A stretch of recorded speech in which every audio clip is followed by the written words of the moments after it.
Winter in upstate New York ain't like those fluffy Christmas movies where snow falls like powdered sugar and everyone's sipping hot cocoa with a smile. Now, up here in the Catskills, winter hits you like a freight train. Thick, heavy, wet snow that piles up on rooftops until they creak, swallows whole roads under feet of white, and presses against your windows like the whole damn world outside is trying to claw its way in. That particular Christmas Eve, the storm rolled in right before sunset, turning the sky this ugly, bruised color of old steel, the kind that makes your stomach twist because you know it's going to be bad. Winds started whipping at 40, 50 miles an hour, howling through the pines like some wounded animal, shaking the bare branches until they snapped and rained down like brittle bones. I was 32 years old that year, freshly divorced after 6 miserable years with a woman who decided my lack of ambition was grounds for trading me in for some Wall Street prick with a loft in Soho. She got the dog, the furniture, the friends. Hell, she even got my favorite coffee mug. I got a stack of lawyer bills, a half-empty apartment in Brooklyn that echoed with silence, and this gnawing emptiness that city noise just amplified. So I drove up to my grandfather's old house on the edge of the Catskills, a place our family had owned since the 1940s. It was this rambling 2-story colonial, paint-peeling, floors warped from a century of freezes and thaws, with a massive stone chimney that jutted through the roof like some ancient scar from a forgotten war. Grandpa had died the winter before. Found him in his recliner, coffee mug tipped over, cold as the snow outside. I hadn't set foot back here since the funeral, but that December, Brooklyn's sirens and holiday crowds felt like knives twisting in my gut. I craved the quiet, the isolation, the snow blanketing everything in forgetfulness. I'd arrived 2 days earlier in my old Subaru Outback, tires slipping on icy back roads, trunk loaded with canned chili, instant coffee, a case of Maker's Mark bourbon, and enough split oak firewood to last through an apocalypse. No Christmas tree, no twinkling lights, no stockings, just me in flannel and wool socks, a battered acoustic guitar in the corner, and Grandpa's dusty Johnny Cash records on the old turntable. The house smelled exactly like I remembered. Aged wood, faint mildew from the basement, and that lingering pipe tobacco Grandpa puffed on every evening while telling stories about the war. I spent the first day chopping more wood on the back porch, axe biting into frozen logs, breath fogging in the 20-degree air, muscles burning until I couldn't feel my fingers. By evening, I'd swept the living room hearth clean, checked the flue. Grandpa always said that chimney was temperamental, like a grumpy old man who needed coaxing. The power cut out at exactly 6:47 p.m. I know because I'd just pulled out my phone to check the National Weather Service app. Storm warnings flashing red, predicting 18 inches by morning, high winds, whiteout conditions. 1 second, the living room was bathed in this soft yellow glow from the table lamps, casting long shadows over the faded wallpaper and Grandpa's old recliner. The next, total blackout. Darkness so thick it pressed on my eyeballs, like someone flipped off the universe. The house let out this deep, groaning sigh then, a structural settling as the roof took on another foot of snow, beams creaking under the weight. Outside, the wind picked up to a scream, rattling the storm windows, pine needles and ice pellets pelting the glass like buckshot. Temperature inside plummeted fast, from 58 degrees to the low 50s in minutes. No heat, no lights, no fridge humming in the kitchen, just me and the storm. I grabbed the LED lantern from the pantry, bright white beam cutting the dark, and headed straight for the fireplace. Grandpa taught me how to do it right. Crumple newspaper into tight wads for kindling, layer birch bark because it catches like tinder, stack the split logs in a tight pyramid for good draft, light from the top so the flames crawl down. The chimney always needed patience. He'd say it with a wink, puffing his pipe. "Treat her gentle, boy, or she'll smoke you out." I worked methodically, hands shaking a little from the cold, struck a long fireplace match, watched the flames lick tentatively at the bark, then whoosh upward in a hungry roar. Heat bloomed immediate, pushing back the chill, filling the room with that primal crackle-pop hiss. Shadows leapt across the stone hearth, the beamed ceiling, the shelves of Grandpa's yellowed books. I dragged his leather armchair close, soft, cracked from decades of use, and sank into it with a double pour of bourbon, neat, the amber liquid burning smooth down my throat.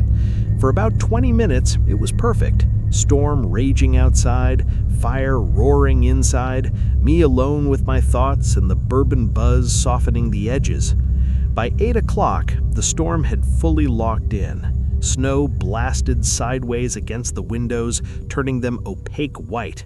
Bare tree branches scraped the siding, scritch, scritch, like desperate fingers begging entry. Cell service flickered to one bar, then nothing. The road to the house was a lost cause, probably drifted 8 feet high already. I topped off my glass, scrolled failed texts to a couple buddies in the city. Power out, storm insane, Merry Xmas. No replies. Settled back, fire hypnotic, flames twisting blues and oranges, embers drifting lazy up the flue. That's when I heard it. First sound from the chimney. Soft, hollow thump, like a sack of wet sand dropping a couple feet inside a pipe. Not loud, but distinct. I paused, bourbon halfway to my lips, glass cold against my fingers, ears perked. Chimneys make noise, right? Thermal expansion cracks, wind whistling down the flue, animals nesting up top. Squirrels loved that chimney. Grandpa'd fish 'em out with a pole sometimes, cursing good-naturedly. Probably that. I listened harder, wind muffling everything outside. Thump. Again, louder, closer, followed by faint scraping. Scrape. Like coarse rope dragging over rough stone. Heart gave a little kick.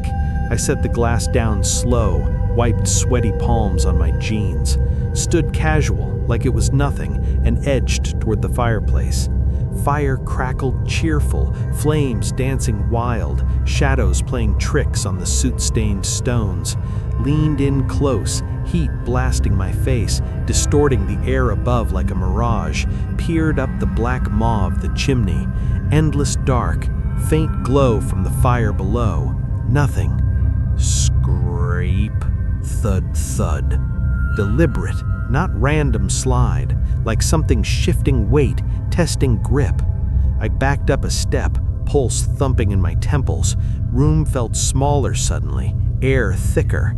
Grabbed the fireplace poker, heavy iron, 5 pounds, cold handle biting my palm, and leaned it against the hearth, casual but ready.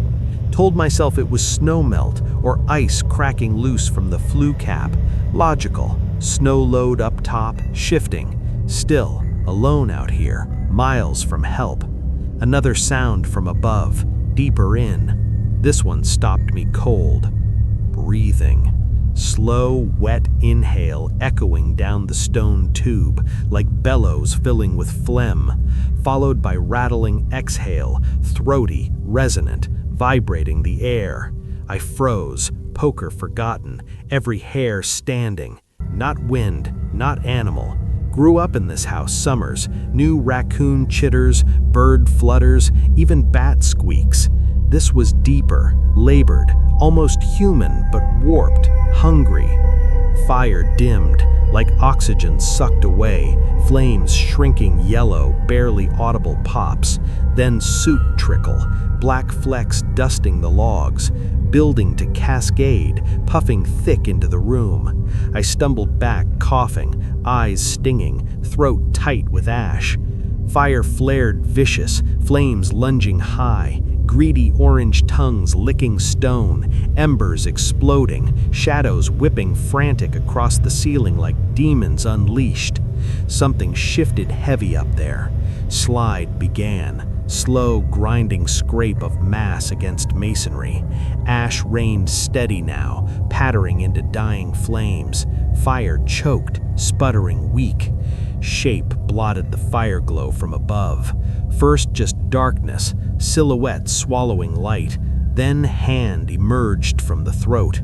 Not human, no goddamn way. Fingers too long, 8 inches each, thin joints bending wrong angles like spider legs folding unnatural. Soot-caked, flaking thick black crusts to reveal gray skin underneath, tight stretched over knobby bones, veins pulsing faint blue. One finger tipped with cracked yellow nail, curved, hooked like claw, scraping audible as it gripped the firebox lip, stone crumbling under pressure. I screamed, pure animal terror ripping from my gut. Hand tensed, pulled, another inch down, head crested. Bald, scalp slick, grime shiny, face elongated, forehead sloping, cheekbones razor sharp, jaw unhinged snake-wide, crammed with jagged teeth like shattered ivory piano keys, uneven rows glistening wet, eyes milky white, no pupils, reflecting fire in glassy dead pinpricks, watching me, knowing. Smile curled slow, not joy, not rage, knowing, patient, like it had waited eons for Christmas Eve, this fire, this lonely fool. I ran, bolted hallway, feet pounding warped oak floors, skidded wild on the threadbare Persian runner, arms windmilling, slammed bedroom door, twisted lock frantic, shoved dresser massive against it, solid oak heirloom, 200 pounds, scraping gouges in floorboards, muscles screaming, collapsed back against wall, gasping ragged, poker clutched white-knuckled, listened. Thump. Heavy wet impact living room floor like body sack dropping. Pause.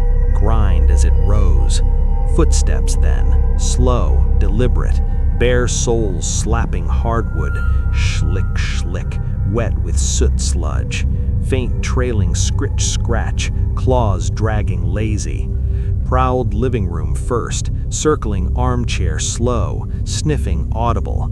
Kitchen next. Door creak, cabinets bang open, glass clink crash. Hallway approach, heavy steps echoing closer. Stopped outside bedroom door. Breathing, inches away. Deep sniff inhales, scenting sweat fear salt through wood. Handle rattle, test once, twist twice, lock holding. Then chuckle. Low, bubbling gravel throat laugh, amused, mocking, personal, like we shared this twisted secret. Bit fist bloody to stifle sobs. Phone flashlight dim, battery 62%, dropping fast. Texted 911 frantic, intruder, chimney, not human, Catskills, storm, help, now. No bars, undelivered. Called, static silence. Didn't force door, prowled instead. Hours of torment, claws raking walls. Rip, deep gouges, plaster raining. Windows rattled, sniff. Upstairs thumps, grandpa's room, boards creak, drawers yank. Back down, past door 5 times, breathing heavy, sniffing gap, chuckling soft. Storm peaked 1 a.m., house shuddering 60 miles per hour gusts. Silence 4:37 a.m. exact. Phone clock glow. Dawn broke 5:15 a.m. Sky pale gray leak through windows. Power surged 6:02. Lights buzz harsh. Waited till 7:15. Plow roared distant. Yellow monster blade scraping road. Barefoot sprinted snow. Crust slicing feet bloody. Numb instant. Waved arms wild. Driver stopped. Radioed state troopers stunned. Cops arrived 8:45 a.m. 2 burly stadies. Thermos coffee steaming. Flashlight swept. Living room soot blanket thick, inches deep. Furniture tracked black. Fireplace demolished. Stones burst outward explosive. Mortar powdered. Walls gashed, 4 parallel claws. Unnatural spacing. Deep knuckle width. Upstairs similar. Photos shredded confetti. Bed shredded claws. Black bear, older cop grunted, peering flew. Big one wedged, panicked, thrashed out. Chimney damage standard, scratches match. Happens every winter. Bears don't smile knowing, don't chuckle amused, don't breathe perverted hungry. Statements taken, photos snapped. Call pest control critters, they said. Boots crunching out, gone. Packed Subaru 18 minutes, tires spinning snow. Fish-tailed plow path freedom, never looked back. Sold house April to developers fire sale price, demolished for condos. Brooklyn, December 24, 2023. 5 Christmases later, therapy twice weekly, divorce PTSD, isolation trauma, shrink prescribed. Xanax holidays standard, washed with scotch. New high-rise apartment, 12th floor Midtown. No chimney, no hearth, just sterile HVAC vents humming constant. City lights fake star blur through tinted glass. DoorDash pre-cooked turkey dinner, Netflix queue, neighbors blasting All I Want for Christmas tinny walls. Rationalized it away years later, mass hysteria storm-fueled, bourbon hallucination, bear real simple, house gone, memories fade. 2:13 a.m., whiskey sour number 4, eyelids heavy, soft thump above ceiling, bedroom HVAC duct, paused remote, listened ears straining, scrape, slow drag metal, wet inhale follows, rattling phlegm echo faint, soot smell seeps registers, acrid black, not house, follows fire, warmth, Christmas Eve solitude, every year comes down something, smile flashes memory, chuckle whispers, it's here.